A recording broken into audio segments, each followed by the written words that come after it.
स्वागत है आप सभी का यूपीएससी समाधान एंड रिसर्च प्लेटफॉर्म पर। मैं बालकृष्णा आपके लिए आज इतिहास लाया हूं।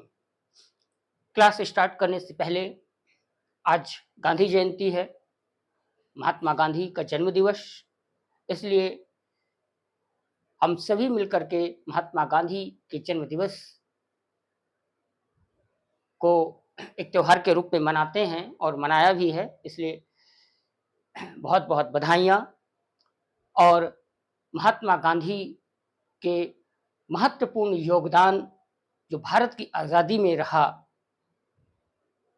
उसके लिए हम उनको नमन करते हैं। आज हम एनसीईआरटी क्लास 6 की चैप्टर 3 को आगे बढ़ाएंगे। हमने पिछले 2 अध्याय में देखा कि किस प्रकार से मानव का विकास क्रमवार तरीके से हो रहा था। आज हम यहाँ पर देखेंगे कि जो भारत की जो प्राचीन सभ्यताएं थी, जो संस्कृतियां थी, उनका विकास कैसे हुआ।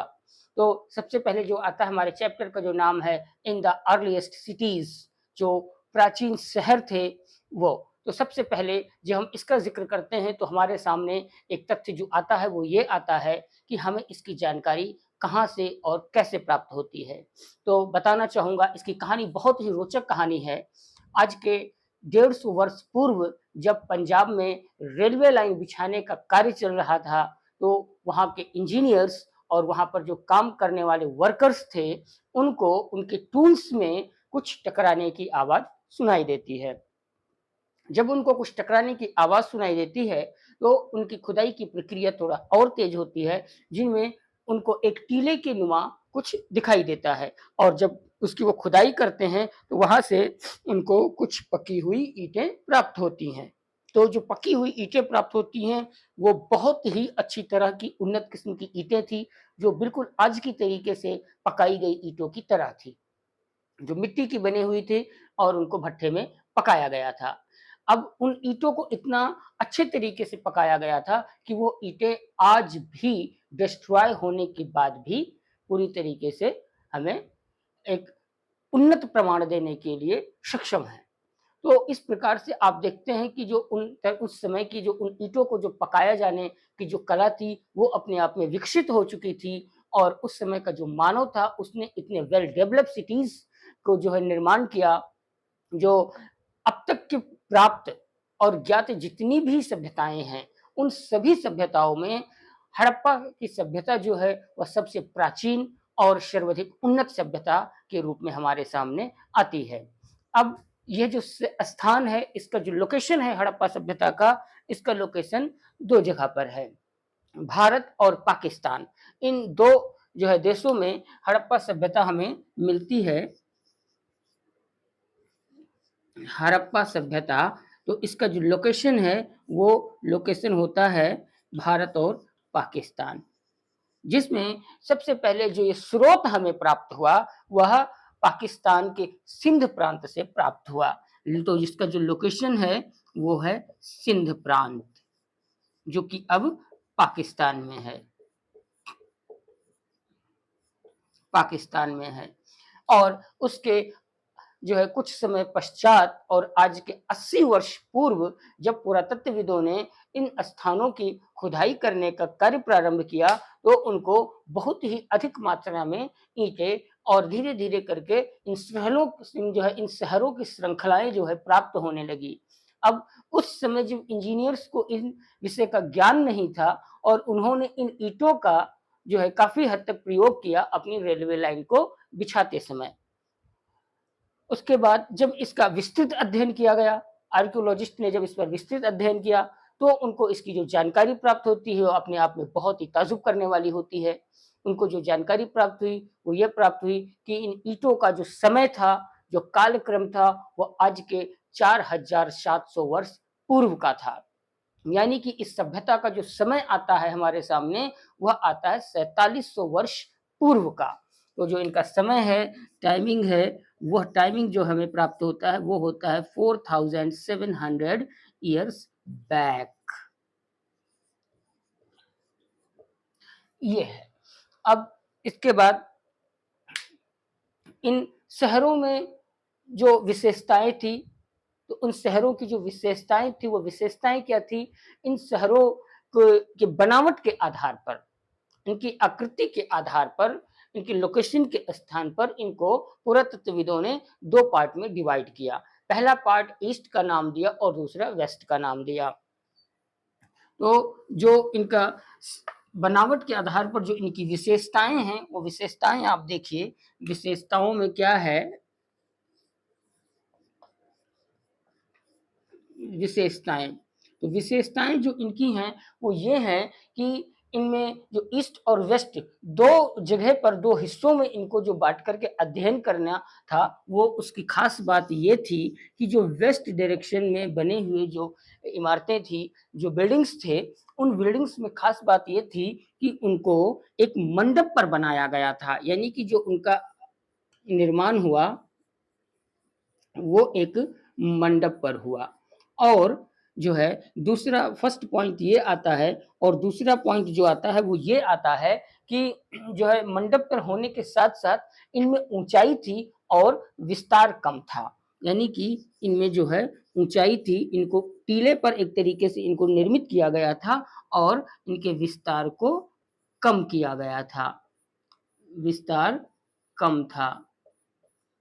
और जो तीसरा पॉइंट हमारे सामने आता है वो ये आता है कि जो ईस्ट डायरेक्शन की जो इमारतें थी, ईस्ट डायरेक्शन वाली, वो क्या थी, वो ऊंची तो नहीं थी लेकिन वो विस्तृत थी, यानी कि उनमें ऊंचाई नहीं था,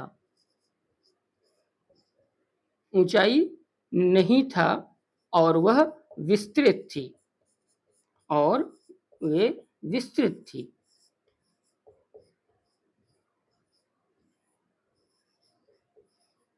विस्तृत थी।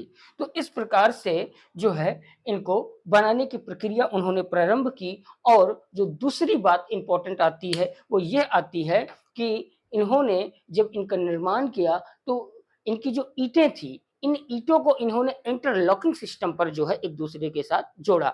इंटरलॉकिंग सिस्टम में जोड़ने की वजह से क्या हुआ कि जो इनकी दीवारें थी वह काफी मजबूत थी।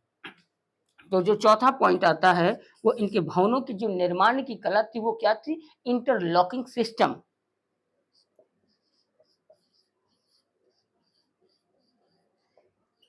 इंटरलॉकिंग पैटर्न, पैटर्न पर ईंटों को जोड़ा गया था। अब इंटरलॉकिंग सिस्टम पर जब ईंटों को जोड़ा जाता है तो उससे क्या होता है कि दीवारों को मजबूती मिलती है और वह एक लंबे समय तक चलती हैं, उनकी आयु जो है वह बढ़ जाती है।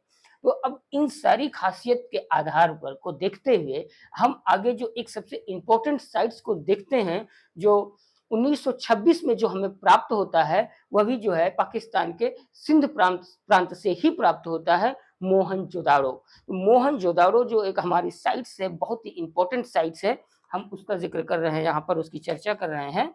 तो मोहनजोदाड़ो की जो विशेषताएँ हैं, वहाँ पर हमें जो सबसे इम्पोर्टेंट चीज़ जो प्राप्त होती है, वह होता है ग्रेट बाथ, जिसको हम एक विशाल स्नानागार के नाम से भी हिंदी में जानते हैं। ग्रेट बाथ, ये है हमारे मोहनजोदाड़ो, मोहनजोदाड़ो।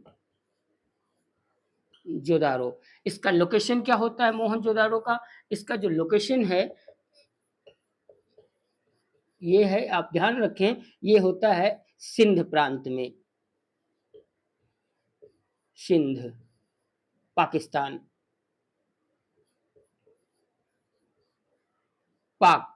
ये वर्तमान जो पाक है, पाकिस्तान है, वहाँ के सिंध क्षेत्र में मोहनजोदाड़ो एक शहर हमें प्राप्त होता है हड़प्पा सभ्यता के अंतर्गत, जिसमें हमें ग्रेट बाथ प्राप्त होता है।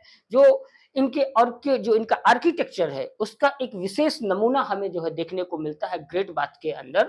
तो हमको क्या प्राप्त होता है यहाँ से? ग्रेट बाथ, जिसको हम हिंदी में कहते हैं विशाल स्नानागार।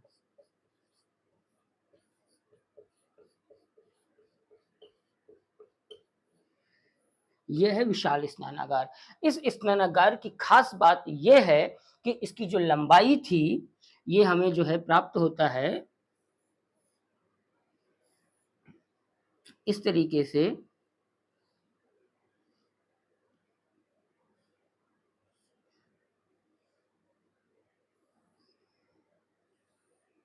ये जो है, ये जो विशाल स्नानागार है, इसकी जो लेंथ होती है, इसकी लंबाई होती है 12 मीटर की और जो चौड़ाई होती है वह 7 मीटर की होती है और जो गहराई होती है, इनकी जो ये जो गहराई है, ये है 2.7 मीटर। तो इस प्रकार से ये जो है विशाल स्नानागार की खास बात। और इससे भी अधिक महत्वपूर्ण बात जो है, वो महत्वपूर्ण बात यह है कि इनमें उत्तर दिशा और दक्षिण दिशा यानी कि जो नॉर्थ और साउथ डायरेक्शन है, वहाँ से बहुत ही सुंदर सीढ़ियों का निर्माण किया गया नीचे जाने के लिए। यानी स्नानागार के भीतर प्रवेश करने के लिए जो है उत्तर दिशा और दक्षिण दिशा से सीढ़ियों का निर्माण किया गया था।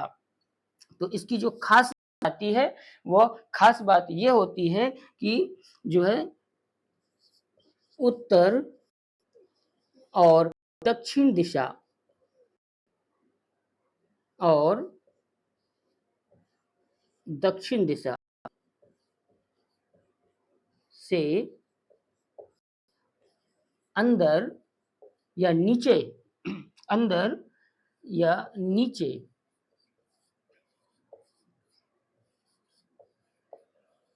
प्रवेश के लिए सीढ़ियां, प्रवेश के लिए सीढ़ियां,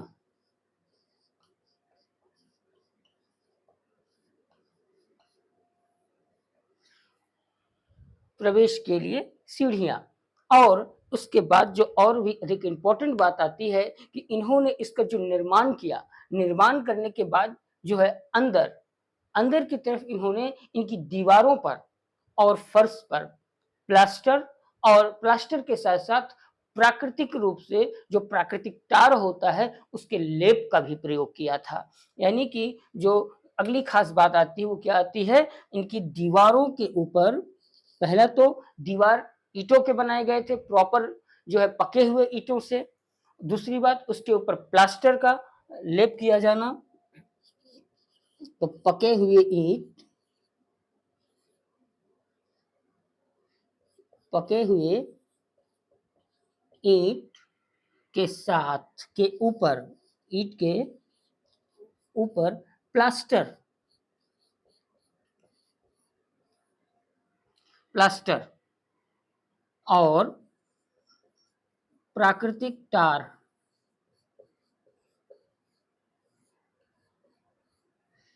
का लेप, प्राकृतिक टार का लेप। तो इस प्रकार से उन्होंने इस स्नानागार का निर्माण किया था। तो उसके बाद अगला, अब उस स्नानागार में पानियों का आना और पानियों को बाहर निकलने की व्यवस्था को भी इन्होंने बनाया था। तो उसमें क्या इन्होंने किया था, उसमें इन्होंने जो है ये किया कि एक अच्छे किस्म की नालियों का इन्होंने जो है निर्माण किया और जिसको इंटरकनेक्टेड किया, इंटरकनेक्टेड बनाया, ताकि जो है पानी का इस्तेमाल करने के बाद जो दूषित या खराब पानी बचा है उसको निकलने के लिए एक सही मार्ग मिल सके। तो क्या बनाया इन्होंने, अगला पॉइंट आता है इंटरकनेक्टेड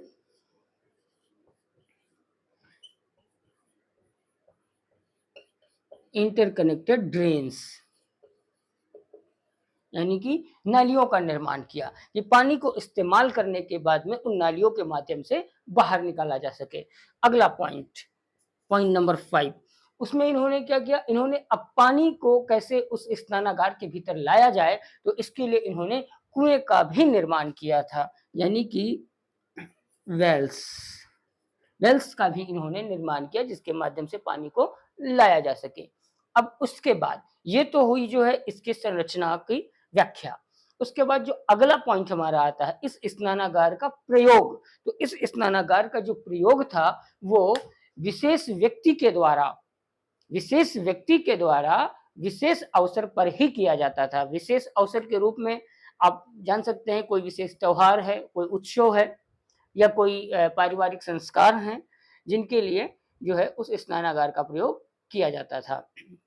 तो स्नानागार का प्रयोग, ये तो इसके जो है 5 पॉइंट होते हैं इस जो है ग्रेट बात के संरचना को लेकर के। इसके बाद जो अगला चीज आता है, वो अगला टॉपिक हमारा क्या आता है, वो होता है कि इसका जो प्रयोग हो रहा था, वो प्रयोग होता था विशेष व्यक्ति का विशेष अवसर पर।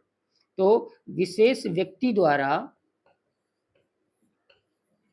विशेष व्यक्ति द्वारा विशेष अवसर,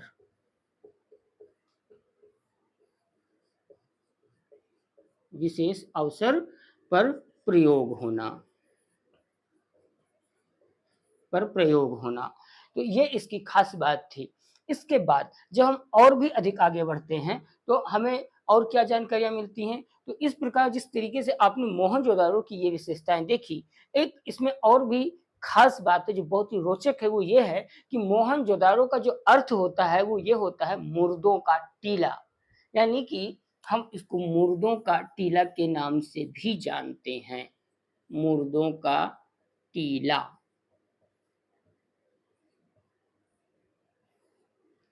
ये और मोहनजोदाड़ो की तरीके से शहरों की श्रृंखलाएं हमें प्राप्त होती हैं जो बहुत ही उन्नत किस्म की हैं। उनके जो है, जो उनका आर्किटेक्चर था वो बहुत ही डेवलप आर्किटेक्चर था। मकानों को बनाने का जो उनका जो वास्तुकला थी उनकी, उनको बहुत ही उन्नत किस्म की थी। और इसमें हम आगे क्या देखते हैं कि जब हमें कालीबंगन और लोथल और हड़प्पा, जब ये तीनों चीज़ें में हम एक और बहुत ही ख़ास बात ये देखते हैं जहाँ से हमें इनके जो है संस्कार की जानकारी प्राप्त होती है। यानी कि वहाँ पर हमें जो है क्या मिलती हैं, फायर अल्टर्स प्राप्त होते हैं लोथल और कालीबंगन से। लोथल कालीबंगन से हमें क्या है, फायर अल्टर्स प्राप्त होते हैं। और फायर अल्टर्स मतलब क्या, अग्नि वेदिकाएं। तो इन अग्नि वेदिकाओं के प्राप्त होने का जो संदेश है वो संदेश यह है कि उस समय जो है यज्ञ प्रथा भी प्रचलित थी और यज्ञ संस्कार भी संपन्न किए जाते थे। तो यज्ञ जो है संस्कार के संपन्न होने का सीधा सीधा साक्ष्य हमें मोहनजोदाड़ो से प्राप्त होता है इनकी वेदिकाओं के रूप में। तो जो है हमें क्या प्राप्त होता है, कालीबंगन और लोथल।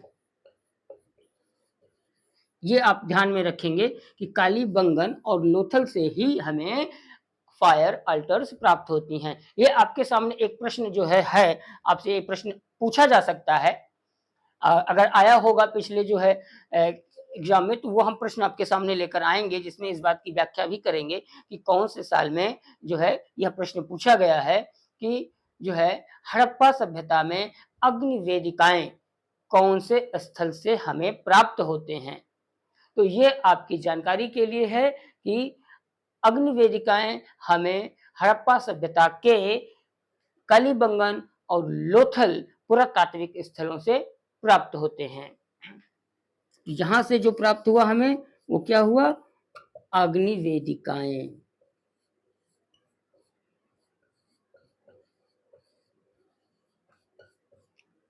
अग्नि वेदिकाएं और अग्नि वेदिकाओं के प्राप्त होने का अर्थ क्या हुआ, यज्ञ संस्कार का संपन्न किया जाना।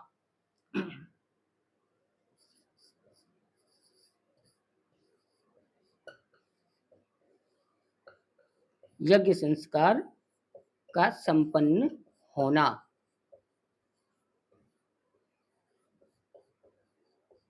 और इसके अलावा जो दूसरी और अन्य जो हमें शहर और प्राप्त होते हैं जिसमें मोहनजोदड़ो भी है और जो है उससे हमें लोथल भी है।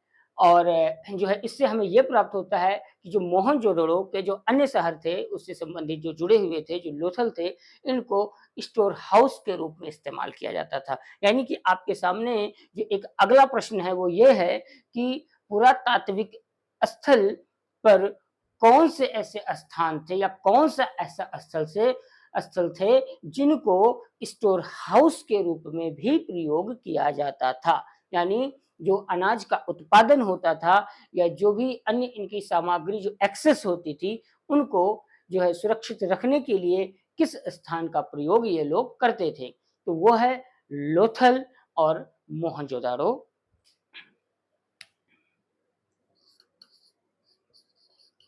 लोथल, मोहन जुड़ाड़ो, यहाँ से हमें और क्या प्राप्त होता है? Store houses. स्टोर हाउसेस भी प्राप्त होते हैं।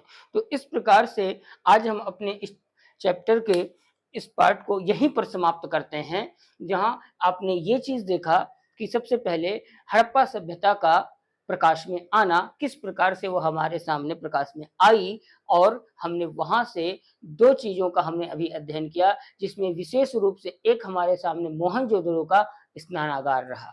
ये स्नानागार ये बहुत ही इम्पोर्टेंट साइट्स के रूप में जो है जाना जाता है, पुरातात्विक जो है स्रोत के रूप में, जो हमारे मोहनजोदड़ो और हड़प्पा सभ्यता से जुड़ा हुआ है। अब हम आगे के जो इसमें इसी चैप्टर को आगे बढ़ाते हुए जब हम अपनी अगली क्लास में जो चर्चा करेंगे, वो इससे आगे होगा। वो इससे आगे क्या होगा कि उस समय की जो नालियाँ थी और जो अन्य मकानों की जो संरचनाएँ थी, उस पर चर्चा करेंगे, इनके व्यापार करने की कला के ऊपर चर्चा करेंगे, इनका किस प्रकार से जो है गायब हो जाना। यानी आज भी जो है ये रहस्य बना हुआ है कि इतना उन्नत, इतना विकसित शहर जो है आज के इतने वर्ष पूर्व किस तरीके से गायब हो गया। अलग-अलग पुरातत्वविद अपने अलग-अलग विचार देते हैं। कुछ का मानना है बाढ़ की वजह से, कुछ का मानना है किसी जो है महामारी की वजह से, और कुछ का मानना है कि आक्रमण करके अन्य जातियों के द्वारा इनको नष्ट किया जाना। अब इसमें अलग-अलग पुरातत्वविद, अलग-अलग इतिहासकार अपनी अलग-अलग राय देते हैं। हम इस पर आगे चर्चा करेंगे। तब तक के लिए आप लोग मस्त रहें, व्यस्त रहें, अपने ज्ञान का विस्तार करते रहें और यूपीएससी का तब तक पीछा करते रहें जब तक आप अपनी सफलता के झंडे ना गाड़ दें। बहुत-बहुत धन्यवाद। फिर मिलते हैं अगली क्लास में।